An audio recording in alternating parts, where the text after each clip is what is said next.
Good afternoon everybody and welcome back to the Big OGGIE Bakehouse. I'm Kelly and I'm Mrs. OGGIE, and if you've never joined us before, thanks for stopping by. Give us a like, hit your notification button and do subscribe. It helps us get more videos out basically, so it's real useful. Today we are making a Christmas cake. We're at the beginning of November, so I'm trying to get this out early for you so that you're all ready for Stir Up Sunday, which I believe is the 21st, I think. 1st of November this year. It's the last Sunday before Advent. That's Mr. OGGIE, you can hear in the background. So this is the first year that I've actually made a full-blown Christmas cake. I usually use a very simple, easy fruitcake mix. It's boiled on the hob and it does a perfect job. But this year I thought I'd go a bit better and try and do the full malarkey. So last year's video is actually on the channel if you want to look at the boiled fruitcake. Yeah, if you run out of time, which is usually my problem, I run out of time and I don't have time to do the full cake and feeding it and all the rest of it. So that's why this year we're getting in early. But if you do run out of time, the boiled fruitcake is perfect and you wouldn't know the difference. Okay, so this year I'm using Darina Allen's recipe from the Irish Traditional Cookbook, and obviously because it's Irish it's got whiskey in it. So I will give you the ingredients list. I've already skipped a step. I've basically soaked all my fruit and nuts overnight already. So that's stage one. I don't know if you can see them here. But basically they've been soaking all night.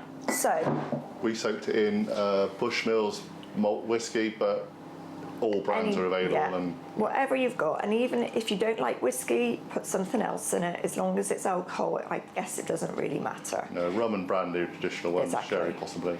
But obviously we're trying to follow the Irish recipe, and we had whiskey, so that's what we're using.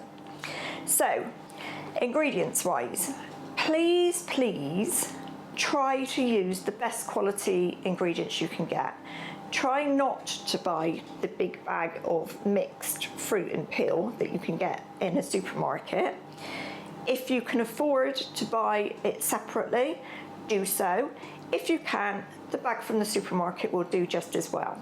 Maybe though, just give it a little bit longer soaking so it'll plump up a bit better. But whatever you can do, whatever you can afford is going to be absolutely fine. So, to start off with, you're going to need 110 grams of glacé cherries. Now, I didn't wash mine and I didn't chop mine. I've put them straight in, but it's up to you. If you'd like to wash them, dry them and chop them, do so. You need 55 grams of whole almonds. Now, when you buy whole almonds, they're usually with skins on, so what you're going to do is blanch them quickly, rub the skins off, and then chop them up. You can see the little bits of white in my mix. That is the chopped almonds. Chopped almonds, if you buy them chopped, are an awful lot cheaper than whole almonds. And guess what we did? So I bought chopped almonds because why wouldn't you? Who needs the hassle? Exactly.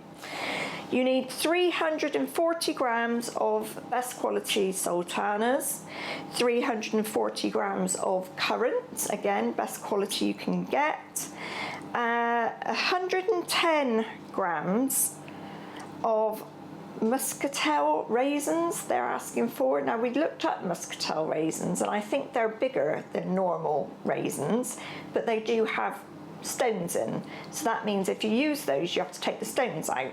Yeah. That to me sounds like a big hassle. So I've used 225 grams of large flame raisins and 110 grams of normal raisins. So you still have two types, but they're just, I don't have to bother with the stone in thing. You need 55 grams of ground almonds. Again, buy them ground, it's cheaper. It's different to chopped almonds, so I don't think it's the same. You need the zest of a lemon, the zest of an orange, 110 grams of candied peel if you're going to use it. I don't like it, so I tend not to use it. I've substituted my candied peel with cranberries. Fair enough. It's a mix and match recipe as long as you get the right kind of weight. Exactly. And then you're basically going to soak all of that fruit and the almonds overnight, or for at least an hour if you don't have overnight, in 35 mils of whiskey. Yeah. Now, when I measured out 35 mils of whiskey, it was quite meagre compared with the big bowl of fruit. So what I did is I actually added the juice of my orange that I'd already zested anyway. So I added the orange juice, and I sort of did a good glug of whiskey as opposed to 35. Yeah, yeah. You sort of want to get it a bit wet. But as you can see, there's no actual, I don't have any puddles of liquid that it's gone. Yeah, so that's great. And then for the rest of the cake mix, you're going to need 225 grams of butter, soft as you can get it, but obviously not melted. 225 grams of soft brown sugar, 6 eggs, a teaspoon of ground mixed spice, 285 grams of flour, plain flour, and a large Bramley apple, which you're going to grate into the mix sort of almost near the end because you don't want it going brown. So that's why it's not peeled and grated yet, because I don't want it to go brown. Okay? You are going to need a 10-inch cake tin. Now, everybody's got a different way of doing their cake tins. I have heavily buttered mine, and I have used a non-stick baking paper in the bottom, and actually the sides are a proper tin liner. Now, if you are old school and you want to wrap it in brown paper with so many inches above the top and all that, fine, do what makes you happy. I'm not one for that malarkey messing around stuff, so I just do my best, basically. Just make sure it's greased up well. Yeah, so that's my cake tin, and like I said, it's 10 inches. Then you're going to need to preheat your oven at 160 degrees if you've a normal oven, 140 degrees if you're using a fan oven, or gas Mark III. So that's why you can hear my oven churning away, so I'm sorry for that.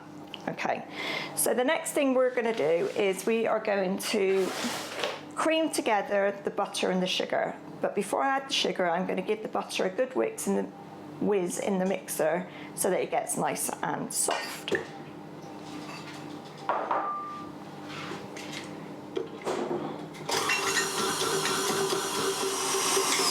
Once your butter is soft, you're going to add your light brown sugar.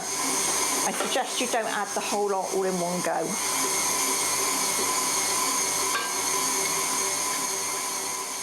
And you're going to want to whisk this or mix it until it's nice and light and fluffy.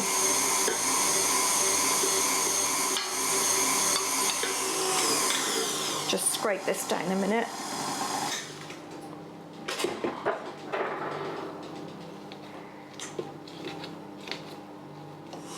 Right, the next thing you're going to do is to add your eggs, and you need to add them one at a time, whisking well in between so that they don't curdle.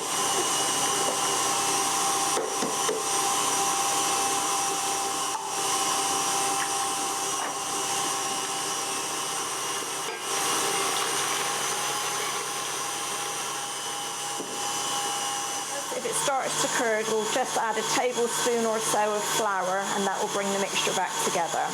And beat it like mad. Yeah, just keep beating, basically. Don't panic. Okay? You're beating eggs in. It's a bit like, if you think like a meringue, the more you beat it, the better it is. So just keep beating it a minute. So we'll come back when that's been done. Okay. Okay, so once all of your eggs are in and it's all been beaten up nice and briskly,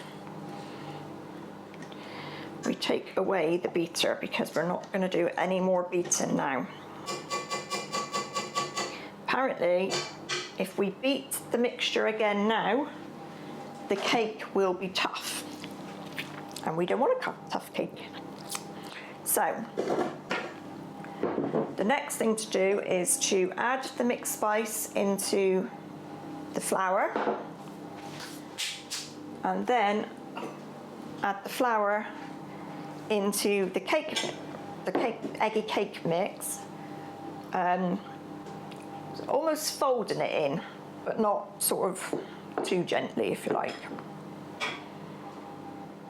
I should have said at the beginning, I don't know if you noticed, but my fruit is soaking in a ceramic cake bowl. And it's recommended that you use a ceramic bowl, not a metal one or even plastic, because of the juices and things that you're putting into it. They can react against both metal and plastic, and then you can get a flavour leach from one into the fruit, which is not good.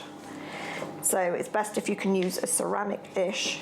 Stainless steel isn't too bad, but especially not aluminium, don't I say? But a lot of people got the traditional style mixing bowls.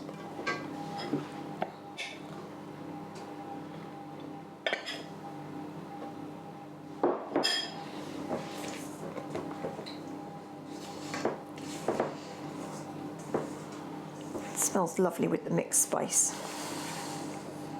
Starts to smell like Christmas. All we want now is a few clementines. We're doing well. So give your flour a good mixing, because the last thing you want is to find a pocket of dry flour in your cake mix. But like I said, don't beat it. Last bit in.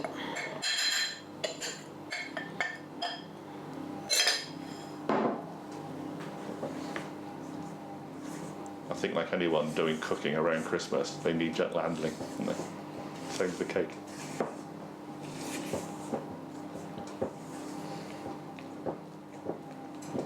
She must be concentrating because I didn't get any reply to that. And there we go. So the next thing, I'm going to grate my apple, because we then need to transfer the grated apple and the cake mix into the fruit mix. Let's get all this out of the way, get our bowl back over. And again, when you get that into there, you're going to be using a folding motion, okay? So I'll be back as soon as I've done my apple.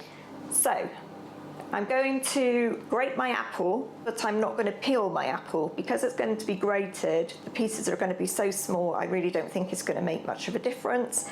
And people keep telling us, don't they, that the goodness in these things are just under the skins. So obviously, unless you have bad bits, in which case I would cut them off. But I'm just going to go ahead and grate this, okay? So I've grated my apple. I'm going to put the apple straight into the fruit mix. We're just saying, it's amazing how quick it's, well, oxidising, I guess. It's going brown. And it's literally 2 seconds ago being grated. And then I'm going to add my mix into my fruit mix as well. So John, could you help me with this, please? If you could just hold that while I scrape it all in, that'd be great. It's a seriously big mix, so therefore it's a seriously big bowl.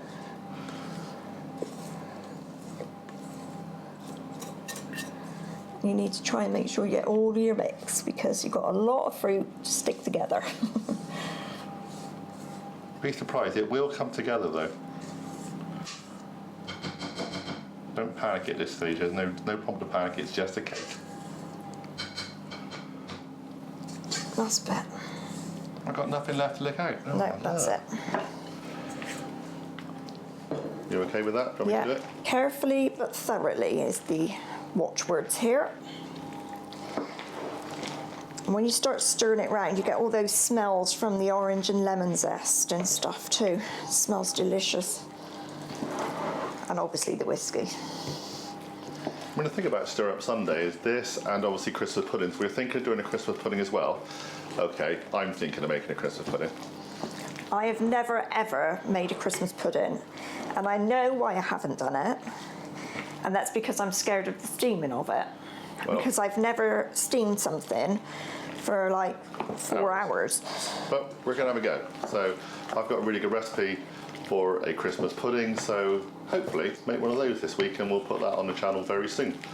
Like I said, Stir-Up Sunday is the 21st of November, but you know, these sort of things you can make in advance, it doesn't really matter. More advance you got, the more chance you got to feed the cake or to actually let the other one mature if it's a pudding. Right.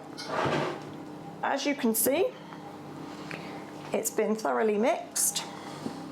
There's no dry bits, there's no bits of fruit with nothing, no mix on. So now we need to transfer this into our cake tin. Need a hand? Yes, please, because this bowl's really heavy. This is another reason for Stir-Up Sunday. You need people to help.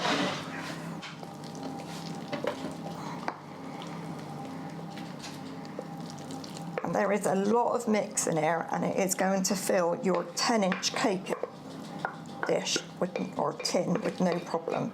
Yeah, it will completely fill. I suggest, I don't even know if people don't have them anymore, but I would suggest, one second, I'm going to scoop it, that you make sure that you've got a spring-loaded tin so you can pop the bottom off rather than trying to tip a cake out of a solid tin.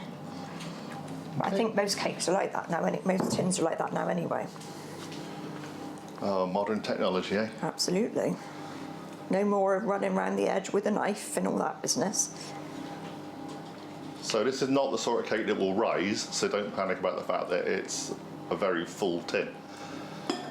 Right. So I'm going to level it out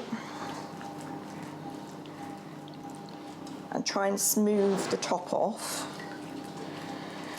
Now, one of the things that Darina Allen recommends is that when you've got all your mixture in your tin, like this, you put a divot.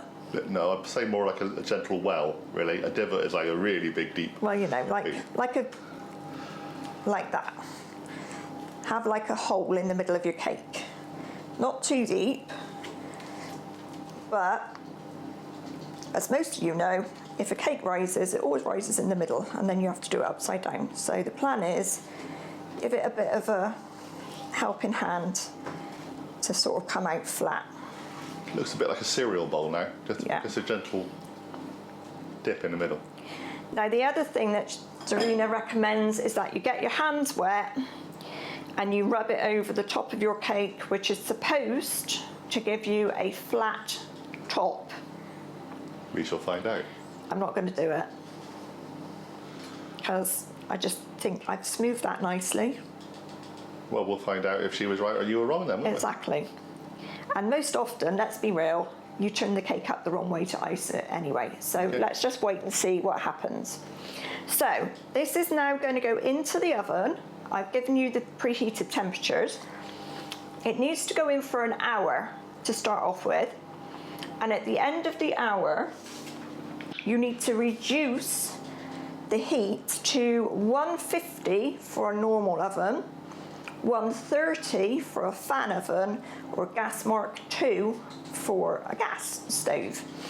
And this cake is going to take approximately 3.5 hours to cook. So low and slow. Yeah, so by all means, if you feel the top is getting a bit brown rather quickly, cover it over to sort of protect that.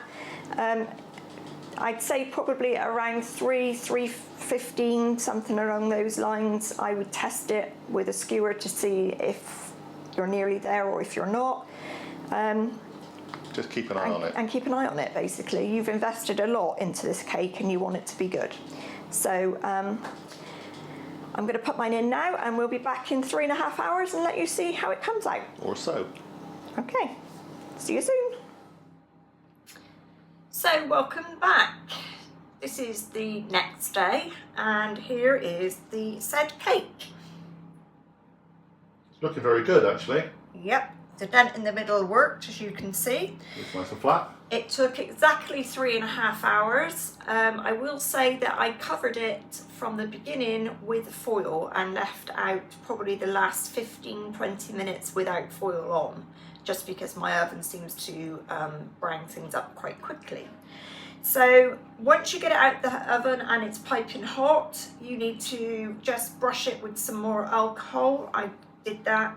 You don't need to soak it, it's just, you know, give it a bit of a swish around and leave it overnight in the tin to cool. So this is the next day, it's completely cool, and I'm now going to take it out of the tin. So I'm going to apologise if the audio is not that great. We're doing this on a phone because, well, I've been filming all day somewhere else. We haven't got the cameras. Looks good. Looks like what it's supposed to. Yep. Off comes the... So it's a rich fruit cake, so it's going to be dark. That's expected. I don't have a problem with that. It's a heavy fruit It's cake. a heavy fruit cake. Take the bottom off. Take the grease proof off. Perfect. And there we go. So are you going to put it up that way, or are you going to turn it upside down? I'm going to wrap it now. Okay. Just in grease proof initially, and then in foil. Might need some more grease proof. Obviously it's far too early to be icing this right now. We're going to be doing that nearer Christmas. So I'm going to wrap it in foil as well and put it in a cake tin, and basically what I'll do now is every weekend between here and Christmas I'll feed the cake with a little bit more alcohol, and then closer to Christmas we will marzipan and ice it, and I will show you. I've bought marzipan, I'll be honest, not a massive fan of marzipan at all, but I am going to make my own royal icing, so I'll show you how to do that a bit closer to the time. But in the meantime, that is Darina Allen's Irish Christmas cake. Hope you enjoyed it.